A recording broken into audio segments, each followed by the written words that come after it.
Selanjutnya kita akan mendengarkan paparan mengenai panduan penyelenggaraan pembelajaran pada tahun ajaran dan tahun akademik baru di masa pandemi COVID-19. Dalam hal ini kami persilahkan Mas Nadiem Anwar Makarim sebagai Menteri Pendidikan dan Kebudayaan untuk menyampaikannya. Silakan. Terima kasih. Assalamualaikum warahmatullahi wabarakatuh. Terima kasih Pak Sekjen. Terima kasih Bapak Ibu yang sudah hadir di acara press conference ini. Pertama, sebelum saya melakukan paparan, ingin saya utarakan beberapa hal. Pertama adalah dalam situasi COVID ini, yang terpenting adalah kesehatan dan keselamatan para murid-murid kita, guru-guru kita, dan keluarganya murid-murid kita. Dan prinsip dasar itulah yang kita gunakan. Makanya dalam paparan ini akan terlihat bahwa relaksasi dalam pembukaan sekolah ini dilakukan dengan cara yang paling konservatif yang bisa kita lakukan. Artinya ini merupakan cara terpelan untuk membuka sekolah sehingga keamanan itu diprioritaskan. Berikut bisa masuk paparan.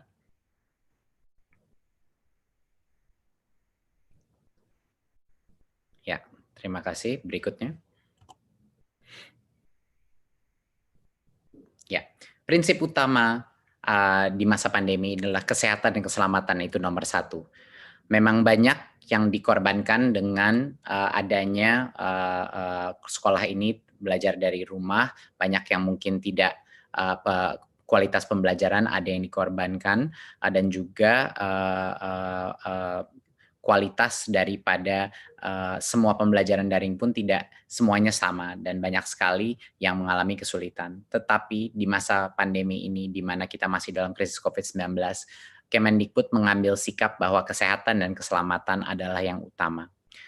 Dan itu akan terlihat dengan strategi kita ke depannya. Berikut. Ya, sekarang kita masuk kepada pendidikan anak usia dini, dasar, dan menengah. Rencana ke depannya. Seperti yang saya telah informasikan sebelumnya, tahun ajaran 2020 dan 2021 itu tidak berubah jadwalnya, tetap saja pada bulan Juli 2020, ya. Tapi jadwal itu tidak berdampak kepada metode apa pembelajaran yang ada, maupun daring ataupun tatap muka. Jadinya kami tidak mengubah kalender pembelajaran, tetapi kita telah mengambil keputusan di Kemendikbud untuk daerah dengan zona kuning, oranye, dan merah, yaitu zona-zona yang telah didesignasikan oleh gugus tugas yang punya resiko COVID dan penyebaran COVID, itu dilarang saat ini melakukan pembelajaran tatap muka di satuan pendidikan. Jadinya untuk zona-zona yang merah, kuning, dan oranye ini merepresentasikan pada saat ini 94% daripada peserta didik, ya, di pendidikan dini, dasar, dan menengah. 94% daripada peserta didik kita tidak diperkenankan untuk melakukan pembelajaran tatap muka. Jadinya masih belajar dari rumah. Ya. Yang 6% yaitu yang di zona hijau, itulah yang kami memperbolehkan pemerintah daerah untuk melakukan pembelajaran tatap muka, tetapi dengan protokol yang sangat ketat, yang itu yang akan kita jelaskan. Jadi saya ulang lagi, bahwa untuk saat ini, karena hanya 6% daripada populasi peserta didik kita yang di zona hijau, hanya merekalah yang kita berikan persilakan untuk pemerintah daerah mengambil keputusan untuk melakukan sekolah dengan tatap muka. Sisanya yang 94% tidak diperkenankan, dilarang karena mereka masih ada resiko penyebaran COVID. Berikutnya. Jadi bagaimana kriteria kita untuk memulai pembelajaran tatap muka?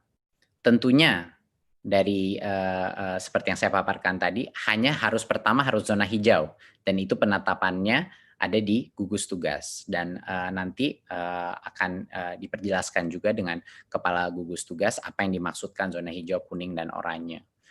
Jadi pertama, kabupaten kota itu harus zona hijau. Kedua, Pemda harus memberikan izin. Jadi Pemdanya pun harus setuju. Dan yang ketiga, satuan pendidikan telah memenuhi, yaitu sekolahnya telah memenuhi semua checklist dan yang checklist daripada persiapan pembelajaran tatap muka. Pada saat ini semua tiga-tiganya tiga langkah pertama untuk kriteria pembukaan, sekolahnya boleh mulai pembelajaran tatap muka. Tapi ada satu lagi perizinan yang harus dipenuhi, yaitu orang tuanya murid pun harus setuju untuk anaknya mereka pergi ke sekolah pada saat itu. Jadinya, misalnya sekolah zona itu sudah zona hijau, Pemda sudah mengizinkan, dan satuan pendidikan itu sudah memenuhi checklistnya. Sekolahnya boleh mulai pembelajaran tatap muka, tetapi tidak bisa memaksa murid yang orang tuanya tidak memperkenankan untuk pergi ke sekolah karena masih belum cukup merasa aman untuk harus ke sekolah. Jadi murid itu pun walaupun sekolahnya mulai tatap muka, kalau orang tuanya masih tidak merasa nyaman, murid itu diperbolehkan masih belajar dari rumah. Jadi itu penting. Kita punya banyak sekali level persetujuan untuk anak atau peserta didik itu bisa masuk ke sekolah. Ya, sekali lagi ini hanya yang zona hijau yang merepresentasikan 6% daripada populasi peserta didik kita. Dan zona hijau ini bisa semakin besar, bisa semakin kecil, tergantung pada designasi daripada gugus tugas. Berikutnya. Untuk sekolah yang sudah memenuhi semua checklist itu pun, yang di zona hijau, kita melakukan tiering daripada mana jenjang yang boleh masuk dulu. Ya, jadinya untuk bulan pertama pada saat itu checklist sudah terpenuhi, hanya diperkenankan SMA, SMK, dan SMP. Jadi hanya yang level lebih menengah situ. Jadi SD saat ini belum boleh dipersilakan membuka, harus menunggu 2 bulan lagi. Ya, jadinya untuk yang paling awal pun hanya level SMP ke atas yang boleh. Baru setelah 2 bulan kalau semuanya masih oke dan semua masih hijau, baru boleh SD dan SLB yang mulai dibuka. Ya. Mungkin saya koreksi untuk yang tahap 1 adalah SMA, SMK, MA, MAK, SMTK, SMK, dan lain-lain. Ya. Untuk tahap 2, 2 bulan setelah itu baru boleh SD, ya, MI, dan paket dan SLB. PAUD adalah yang paling terakhir dan baru boleh di bulan kelima kalau zona itu masih hijau. Ya, bulan kelima barulah PAUD boleh memulai belajar dengan tatap muka. Dan kami telah mendapat berbagai macam masukan dan input dari berbagai macam stakeholder dalam masyarakat, dan menurut kami ini adalah cara yang paling pelan dan bertahap untuk memastikan keamanan murid-murid kami. Karena kenapa yang paling muda atau jenjang paling bawah itu kita terakhirkan, itu karena bagi mereka lebih sulit lagi untuk melakukan social distancing, ya, interaksi, apalagi untuk SD dan untuk PAUD. Makanya bahkan itu tempat zona itu sudah hijau, masih kita berikan rentan waktu 2 bulan antara SMP SMA, baru 2 bulan lagi baru SD, baru 2 bulan lagi baru PAUD. Ya. Berikutnya, nah apa yang terjadi sebentar, bisa balik sebelumnya. Mohon dimengerti bahwa pada saat zona hijau itu, kalau zona hijau itu berubah menjadi zona kuning, itu artinya proses ini diulang lagi dari nol. Jadi tidak diperbolehkan belajar tatap muka. Ya, jadi semuanya harus balik lagi belajar dari rumah. Ya, berikutnya. Ya, untuk sekolah dan madrasah yang berasrama, kalau mereka di zona hijau, pada saat ini masih dilarang membuka asrama. dan melakukan pembelajaran tatap muka. Pada saat selama masa transisi atau 2 bulan pertama ini masih dilarang karena resikonya lebih rentan karena ada asramanya. Ya, jadi pembukaan asrama dan pembelajaran tatap muka dilakukan secara bertahap pada saat masa kebiasaan baru atau new normalnya. Jadi ini pun ada spesial eksepsi untuk yang berasrama. Berikutnya. Tadi saya sudah mention bahwa akan ada checklist untuk setiap unit pendidikan kita sebelum mereka boleh memulai sekolah tatap muka lagi. Dan checklist itu adalah tentunya yang pertama, ketersediaan sarana sanitasi dan kebersihan seperti toilet, sarana cuci tangan, hand sanitizer, dan lain-lain. Dan yang kedua adalah ada akses ke fasilitas layanan kesehatan di sekitarnya, itu sangat penting. Ketiga adalah wajib memakai masker, ya. Dan keempat, termogan untuk mengecek temperatur suhu siswa dan guru yang masuk. Dan yang kelima adalah beberapa aturan atau protokol kesehatan mengenai kalau ada peserta didik yang mungkin punya kondisi medis atau lagi sakit itu tidak diperkenankan untuk masuk. Bahkan kalau keluarganya ada yang sakit atau flu, anak itu tidak diperkenankan masuk. Dan guru dan orang tua yang punya resiko komorbiditas juga sebaiknya tidak masuk dulu ke sekolah, ya. Apakah itu diabetes atau hipertensi dan lain-lain komorbiditasnya. Ya. Dan yang terakhir adalah checklist yang terakhir harus ada kesepakatan dengan Komite Satuan Pendidikan, ya, untuk melakukan pembelajaran tatap muka. Jadinya harus ada komunitas persetujuan musyawarah bahwa sekolah itu terbuka. Dan itu akan kita masukkan sebagai bagian dari checklist ini. Jadinya banyak sekali checklistnya untuk bisa memulai pembelajaran tatap muka. Protokol ini sesuai dengan protokol kesehatan yang kami dapatkan dari Kemenkes dan kami bekerja sama dengan Kemenkes untuk memastikan protokol kesehatan ini sudah align atau dengan arah yang sama dengan standar Kementerian Kesehatan. Dan kami juga ingin memastikan bahwa satuan pendidikan ini melakukan persiapan dengan Dinas Pendidikan dan Kanwil kantor Kemenak juga, ya, di masing-masing. Walaupun mereka belum zona hijau, tapi sebaiknya untuk mengerti protokol ini dan untuk preparasi sebaiknya dimulai dari sekarang untuk berkoordinasi untuk persiapannya. Berikut.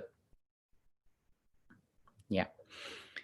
Jadi salah satu hal yang terpenting tadi kita sudah mention mengenai masa transisi. Jadinya pada saat itu sekolah, misalnya di bulan Juli di zona yang hijau di satu kabupaten ingin memulai, dia sudah semua checklist sudah terpenuhi dan dia memulai pembelajaran tatap muka. Tapi tidak bisa normal dulu. Selama 2 bulan pertama dia buka, ada berbagai macam restriksi yang kita akan lakukan. Yang terpenting adalah dalam kondisi kelasnya. Yang tadinya peserta didik rata-rata itu 28-30 anak per kelas, untuk 2 bulan pertama maksimal 18 peserta didik per kelas.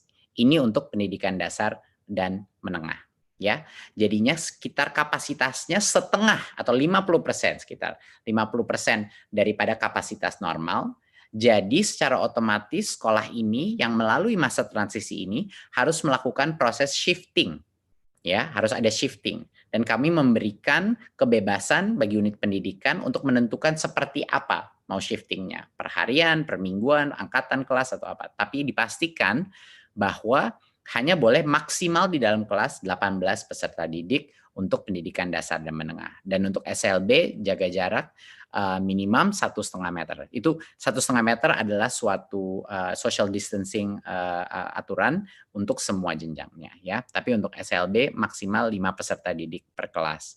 Dan PAUD jaga jarak 3 meter dan maksimal 5 peserta didik per kelas. Itu pun pada saat kalau PAUD kan masih sampai tercepat pun baru 5 bulan dari sekarang di zona yang hijau. Dan jadwal pembelajarannya seperti yang saya sudah bilang tadi, itu ditentukan oleh masing-masing satuan pendidikan sesuai dengan situasi dan kebutuhannya. Ya, jadi walaupun masuk sekolah kapasitas pun dibagi, ya, jadi sekitar 50% kapasitas yang diperbolehkan masuk. Dan ini selama 2 bulan pertama.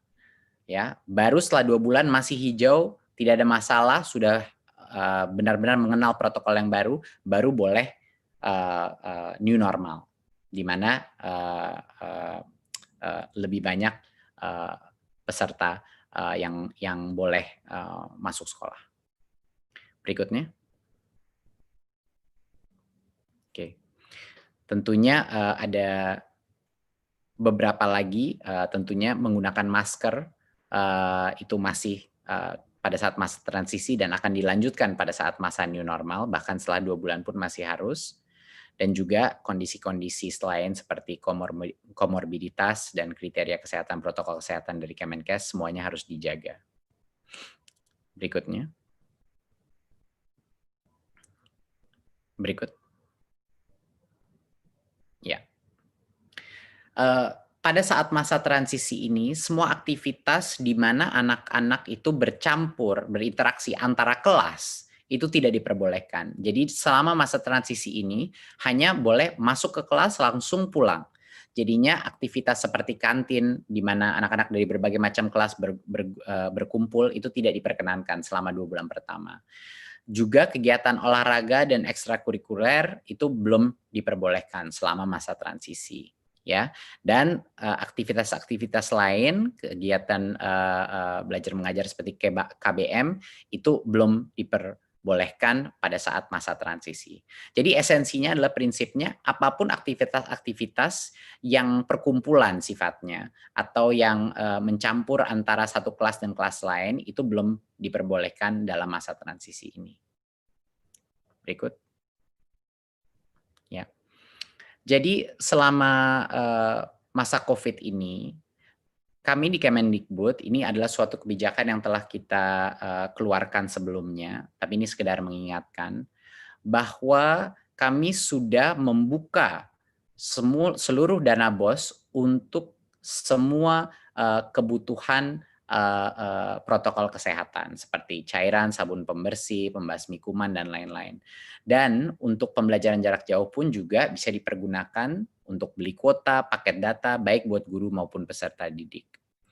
Dari sisi pembayaran honor pun yang sebelumnya ada berbagai macam restriksi, ya, kami telah merelaksasi penggunaan honor dari BOS juga untuk menggunakan pembayaran guru honorer yang tercatat di Dapodik, ya, yang tadinya butuh NUPTK sekarang tidak butuh NUPTK untuk menerima karena dalam kondisi krisis ini harus diberikan fleksibilitas karena kesejahteraan guru terutama di situasi di mana ekonomi ini sangat menurun, ini sangat penting, ya. Dan juga yang tadinya ada batas 50% daripada dana BOS bisa digunakan untuk pembayaran honor, ketentuan itu pada saat masa COVID ini kita lepas. Jadinya boleh lebih dari 50% untuk dibayar untuk honor karena situasi ekonomi juga. Berikutnya.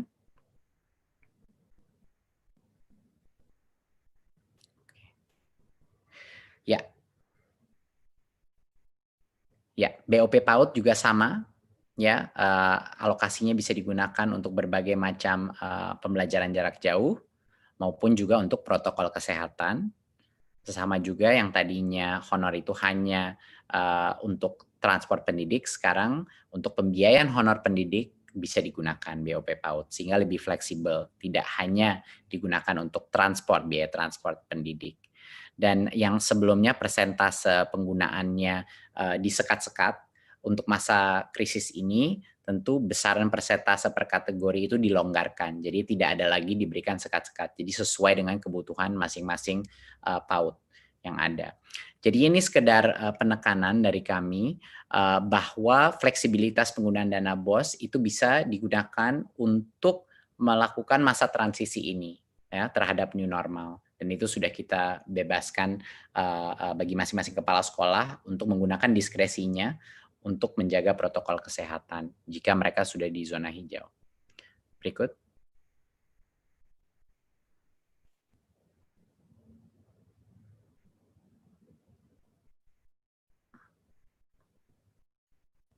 Oke, sedikit mengenai pendidikan tinggi. Berikut. Ya, tahun akademik pendidikan tinggi tetap dimulai bulan Agustus 2020, ya. Tetapi pembelajaran di perguruan tinggi di semua zona masih dilakukan secara daring. Jadi masih online. Belum belajar tatap muka, belum masuk. Dan alasannya adalah universitas juga punya potensi mengadopsi belajar jarak jauh lebih mudah daripada pendidikan menengah dan dasar. Jadinya untuk saat ini karena keselamatan adalah yang nomor satu, saat ini semua perguruan tinggi masih melakukan secara online sampai kalau ke depannya mungkin kebijakan yang berubah, tapi untuk saat ini belum berubah. Jadi masih melakukan secara daring, ya. Jadi itu adalah keputusan dari Kemendikbud pada saat ini. Tapi ada yang namanya aktivitas prioritas, ya. Aktivitas prioritas itu adalah aktivitas yang sangat berhubungan dengan kelulusannya mahasiswa yang sulit sekali dilakukan secara daring. Contoh, penelitian di laboratorium untuk skripsi, tesis, dan disertasi. Biasanya ini adalah small group ataupun individu, project-project individu. Dan seperti tugas laboratorium, praktikum, studio, bengkel, dan hal-hal seperti ini yang butuh mesin, butuh peralatan, dan lain-lain. Kalau ini aktivitas prioritas yang berdampak kepada kelulusan siswa, masing-masing pemimpin perguruan tinggi diperbolehkan untuk mengizinkan aktivitas mahasiswa datang ke kampus hanya untuk aktivitas prioritas itu yang berhubungan dengan kelulusannya. Kenapa kita perbolehkan ini? Karena kita tidak ingin mengorbankan potensi daripada setiap mahasiswa untuk lulus pada saat ini, karena itu akan menciptakan berbagai macam masalah lainnya. Tetapi pembelajaran masih dilakukan secara online. Jadi ya masih tidak diperkenankan untuk melakukan kuliah tatap muka. Tidak diperkenankan berbondong-bondong untuk mahasiswa masuk ke dalam kampus. Cuman buat individual project mereka yang khusus prioritas untuk kelulusannya. Berikut. Ya, saya rasa dari saya sekian. Jadinya untuk menutup dari presentasi ini, saat ini ada sekitar di bawah 90 kabupaten yang berstatus zona hijau. Dan ini merepresentasikan 6% daripada populasi peserta didik kita. Dari yang zona hijau pun ini, yang boleh diperkenankan kalau Pemdanya setuju, boleh diperkenankan untuk melakukan pembelajaran tatap muka. Kita mulai dengan SMP, level SMP ke atas dulu, baru 2 bulan, baru SD boleh, dan 2 bulan lagi baru PAUD boleh diperkenankan tatap muka. Itu pun dengan protokol masa transisi di mana kapasitas perharinya itu dalam kelas dikurangi secara dramatis, ya. Jadinya pada saat zona hijau itu, kalau zona hijau itu berubah menjadi kuning, berarti ulang lagi dari awal, dibubarkan lagi, dan semua belajar dari rumah lagi. Jadinya ini akan menjadi suatu proses yang dinamis dan terus berubah. Jadi diharapkannya yang hijau masih hijau dan tidak kembali ke kuning, ya. Tetapi kalau dia kembali ke kuning, proses ini harus dimulai dari awal lagi dan tunggu hijau lagi. Jadi ini adalah keputusan dari bukan hanya Kemendikbud, tapi dari berbagai macam kementerian yang ada di sesi ini. Dan menurut kami ini adalah suatu metode relaksasi yang paling konservatif dan paling mengutamakan keselamatan siswa, siswi, guru, dan keluarga peserta didik Indonesia. Terima kasih. Wassalamualaikum warahmatullahi wabarakatuh.